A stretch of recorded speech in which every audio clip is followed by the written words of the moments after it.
What's up everybody, welcome back to another video. Today I'm going to be reviewing the Wahoo KICKR Move. Let's dive into the details. First off, I'm going to start with a bit of an overview. This trainer was released in September of 2023 and it is currently Wahoo's flagship trainer. And if you want to think about it this way, it is essentially a Wahoo KICKR V6 on some sliding plates that allows it to give it that movement.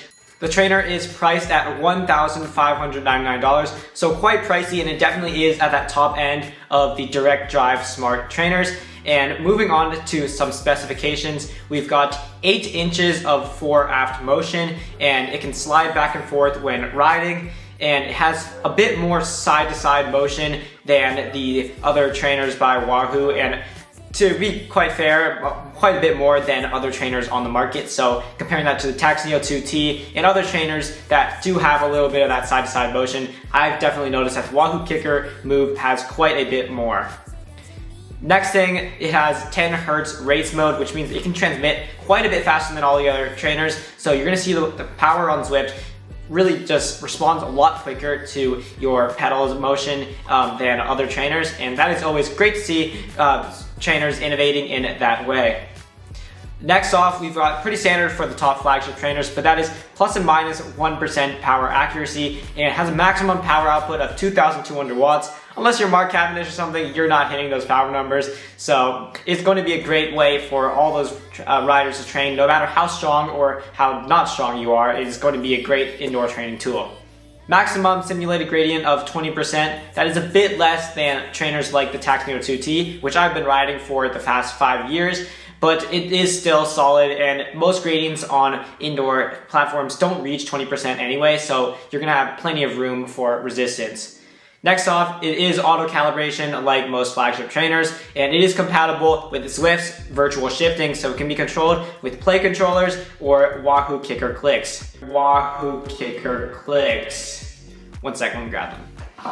That means that you can control your Wahoo KICKR Move's virtual shifting with these bad boys right here, these Zwift play controllers, and it will automatically control your resistance and stuff like that. It's pretty cool stuff. I'd highly recommend checking out my video for these Zwift play controllers that is linked up right here. All right, moving on. Okay, so first off, we're gonna sort of go in a step-by-step way. First off, we're gonna be talking about the setup of this trainer. Setup was relatively easy. All I had to do was take it out of the box, and Wahoo has, if you haven't noticed, they've completely revamped the way that they've done their unboxings. So now their unboxing process is a lot more smooth, and they sort of learned from Zwift on this part with the Zwift hub, but everything is labeled, everything just looks so perfect. You can just notice that everything's there to make it easier for you, which I really like, and it was great, easy to get it out of the box, set it up. All I had to do was really just turn the trainer on, plug it in, and then head to the Wahoo app, quick firmware update, and then I'm already on the bike riding. All I have to do is put my bike on, which can be a bit of a tricky process at first, but you'll get the hang of it once you do it a few times on direct drive trainers. Additionally, I had the privilege to ride with the Zwift cog on this, so I was able to ride with the Zwift cog, and that did take a bit of a time to replace it, but overall, everything worked perfectly fine, and I think that everything was going pretty great. I'm going to be talking about road feel or realism. Now, this is very subjective, but I personally think that the Tacx Neo 2T has a bit better of a road feel than the Wahoo KICKR Move. Now, that means that when I'm riding on the Wahoo KICKR Move, I don't feel like it feels as close to riding on a road as riding on a Tacx Neo 2T, and I think that's just sort of the way that the flywheel works. I prefer the way that the Tacx Neo 2T's flywheel moves, and it just feels more realistic in my opinion. However, with that extra moving factor, I think that the Tacx Neo 2T definitely gets beat on that part, and same with all the other competitors currently in the indoor cycling market. I think that the Wahoo KICKR Move is the best when it comes to the fore aft motion. It's got a great range of motion, and it really unlocked a whole new dimension of riding indoors that I really didn't think existed. And at first I thought that it was just a gimmick, and it really was just an overrated feature that Wahoo was charging an unrealistic amount for. But when I actually got onto the trainer and started trying it, I realized why Wahoo implemented this, and it felt a lot better and just a lot more natural when I'm riding. I have some of that motion. You're not necessarily swaying back and forth the entire time, but it just feels a lot better to be able to move just that 1 centimeter forward and backward. That just makes it feel so much more realistic. And even in sprints, that's where I feel it the most. I can actually sprint with a full-on sprint, and you can actually move your bike around like you would in real life. Now, you're not necessarily sliding back and forth when you're riding outside, but you are subconsciously doing that. It just doesn't reflect exactly on the road the same way it does on an indoor trainer. And that's a bit confusing, but if you think about it, it kind of makes sense. All right, so now talking about power accuracy.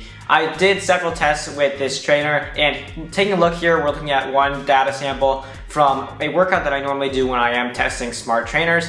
And this is a test that I run in. It has a whole wide variety of intervals. It starts at pretty low power, then we do throw in some sprints, throw in some sweet spot, and all that good stuff to really just capture a bunch of different data points at different levels of power, so you can really see the accuracy across the different power outputs. And overall, everything looks solid as you would expect. It is basically a KICKR V6, and the V6 didn't really have any issues. So combining these two, just putting the move factor onto the Wahoo KICKR V6, really just made everything so that's pretty much bulletproof, and I didn't notice any issues with the power accuracy. Everything was an absolute pleasure to ride with. I never felt like I was going to have power accuracy issues when riding on this trainer, and as with most top-end smart trainers, as you would expect.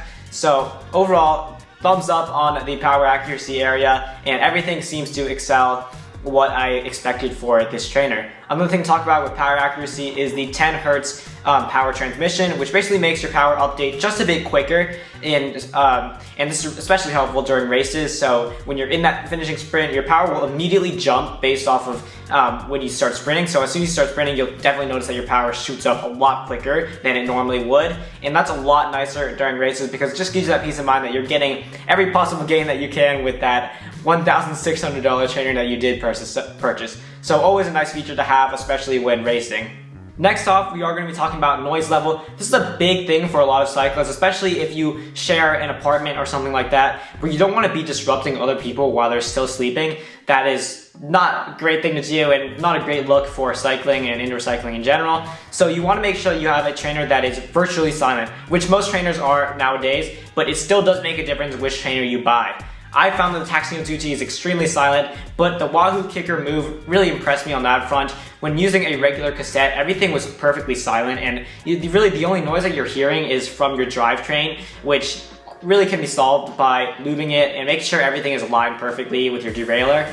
But other than that, great noise level, and you really won't be able to hear it beyond the room that you are Zwifting in. And if you have neighbors below you, they won't be able to hear anything other than your shifting perhaps, but that can be solved by getting Zwift Play controllers, which unlocks virtual shifting.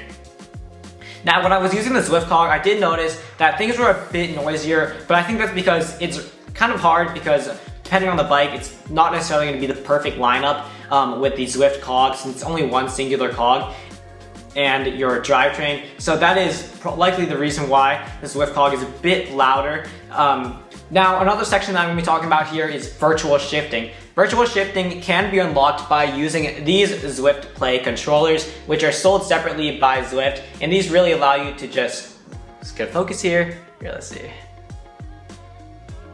Alright, these Zwift Play controllers allow you to just shift using these paddles over here. So it's going to allow you to click these paddles, and you'll be able to shift up and down using this controller and its pair that comes in a set. And you'll be able to use the shifting part of this paddle in order to really just change gears and make things a lot more responsive and stuff like that. In terms of my thoughts personally on virtual shifting, I do think it is a nice thing to have, but the Zwift cog is an even nicer thing to have. And that's because it allows you to switch bikes a lot easier. So if you're someone who is sharing this trainer with a household with a wide variety of different bikes, or if you're someone who has a wide variety of bikes that you'd like to put on the trainer, all you have to do is take it off and put another bike on, no matter the size of the cassette or anything like that, because it is just all based on that single speed cog that really allows you to interchange bikes a lot easier. I've personally been using virtual shifting for the past 5 or so months, and everything has been absolutely great, and it does shift really smooth, and you're not gonna notice it that much, and it's just a really nice thing to have. But the thing that I do dislike about it is it kind of eliminates that realistic feel. When you're shifting and all it's doing is changing the resistance in the base of the trainer, it doesn't feel as realistic as you shifting with your standard shifting paddles and having your gears actually change. Having the gears actually change just makes everything feel so much better. So I think the ultimate combo to go with here is using the Zwift Play controllers or the Zwift Click with a cassette, rather than completely switching out to a Zwift cog, because it just basically gives you double the amount of gears, and you can still switch back and forth whether you want virtual shifting or real shifting really quickly, and all you have to do is just literally choose what you're doing with your hands. It's that simple. Virtual shifting is definitely a plus on this trainer, and it is something that none of the other trainers have unless they are sold by Wahoo or Zwift. So that means that Garmin trainers are not going to have this, or Tax, whatever you call it. Or Elite trainers also do not have this yet. I do not know if there are plans to support this in the future, but if there are, you'll definitely see an update on this channel later. Alright, so right now, up here on the screen, you can actually see a video of showing just the 4 aft motions, just to give you an idea of how much it does slide forward and backwards, and also a video of how much it moves side to side, so you get an idea of how much it can actually move side to side, and just give you a real visualization of that. Now, in terms of whether you should buy it, in terms of thinking about whether you should buy it, the really big thing that you should be thinking about is how much you're really going to ride this trainer. If you are an all year round Zwifter who is riding in the spring, riding in the fall, riding in the winter, riding in the summer, then I would highly recommend purchasing a higher end trainer, because it will last you all those years and all those miles that you're putting in, and it'll be more of a pleasure to ride than a budget trainer. However, if this is something that you're just simply using just because during the winter and it's too cold to ride outside, then this is a bit of an investment, and it might be worth it to just save that extra couple $100s that you're going to be spending on this high-end trainer, and just spend it towards upgrading your bike in real life, so that you can get more gains that you're going to enjoy most of the year long. Also important to take into account your budget and how much you really have to spend on a smart trainer. $1,600, you definitely do not need this top-end smart trainer. However, if you are in the market for one, then this is definitely the one to go with. The Tacx Neo 3M is ridiculously overpriced, $2,000 for pretty much the same features. You do get a few things like a downhill drivetrain, which basically makes your wheel spin constantly when you're going down hills. Makes it a bit more realistic. Also, road feel, which most people end up turning off. I personally like it, but I do know that the vast majority of Tacx Neo 2T users just choose to turn that feature off, which ultimately becomes a bit of a waste if you are spending extra money on that. And a few other small things, but nothing really sets it apart from the Wahoo KICKR Move, so it isn't worth spending an extra $300 on. Garmin kind of missed the ball there when pricing that smart trainer, because $2,000 is just too much for a direct drive smart trainer. You can very well get a solid smart bike for that price. You definitely do not need a top-end smart trainer like the Wahoo KICKR Move. It is a pleasure to ride, but it isn't a necessity by any means. You can do all the training that you would need to do on a Wahoo KICKR Core. However, if you are looking to compete at the top level of esports, you will need something accurate like the Wahoo KICKR Move that does have a plus or minus 1% accuracy rating. In terms of whether I would buy it as a consumer myself, I honestly would not buy it, because I do already have a Tacx Neo 2T that does pretty much everything I need it to do. But after trying that extra movement, it is a bit enticing, and I would consider that upgrade later on down the road if these things do become a bit cheaper, because currently that $1,600 price point is quite a bit just for that extra motion, when I currently already do have a quite pricey Tacx Neo 2T, which retailed for around $1,400.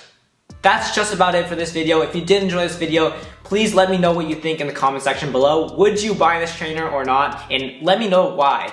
And also, please consider hitting that subscribe button. It really does help support me as a creator and helps me continue to put out these videos that I do put out. Thank you all for watching, and ride on. See you all next time.